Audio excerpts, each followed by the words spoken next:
And it's a weird kind of gig for me today because this is a bit of a homecoming. I haven't been to this bar for years, since this particular incident happened. And this is the first time, and possibly last time, I'm ever going to tell you this story. Because once upon a time, I tried internet dating. Has anyone else tried internet dating? Yeah! She also got on it, or was like we were talking about it.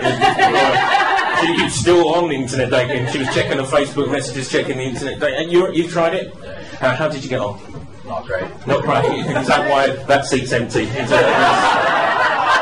I used to work in this area, and I used to probably dabble in things that I shouldn't have been dabbling in. I worked in marketing, and in marketing, some of you might have heard of people that work in the media and what they get up to of an evening. I used to be quite a bit of a fiend like that, right? And I met this girl online, and I thought, this is fantastic, we've got a lot in common, she likes to party, we're going to go out and have a great time, right?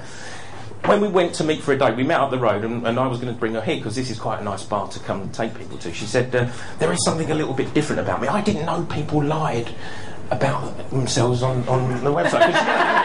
She was like blonde and beautiful, like a really gorgeous like picture of her up online. And when she turned up, she was still beautiful, but she dyed her hair jet black.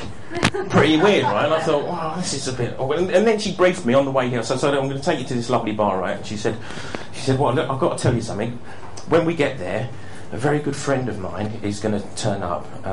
It gets a bit awkward around people, though. So what I've said is, I've known you for ages. So I said, all right, we'll play with that. So we got to the bar upstairs, and we're getting on pretty well after about 2 or 3 drinks, and we're starting to kiss, and things are going really well. And then her friend shows up at a really awkward time, right? So he sits down opposite, and we have a little conversation. I thought, this is going quite well. This was pretty much the silence between us, actually. It was fairly awkward. And then eventually he sort of said, right, I'm going to go now. And I thought, well, that was interesting. See you later. And we got back to sort of kissing. And then she said, do you want to come back to my place? And I said, oh, I don't know, maybe. She said, okay, but if you come back to my place, we've got to get a cab. We can't get public transport. So I said, this is a bit fucking weird, isn't it? Why not? She said, I'm not going to tell you now, but I'll tell you when we get the cab, right?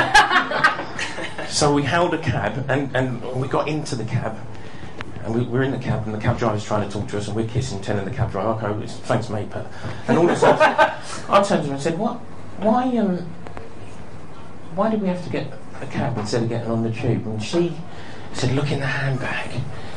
And in the handbag, she had a rock of cocaine about that big, yeah, in the handbag, right? And I thought, fuck, that's really bad. So this was a dealer we'd met with, right? We're now in a cab going back to a place in Balham, and I'm thinking, fucking hell, what the hell was going on, right? So we get back to a place in Balham, and then we get into her room. She's living in this crazy 10-bedroom house. Get into her room, and she's got black satin sheets all over the bed. All the walls are black, and she's got a picture of a dominatrix on the wall with a whip like that behind her. And I thought, fucking result. We dated for about 6 months after that. It was lovely. So, but yeah, it's just lovely to see you again.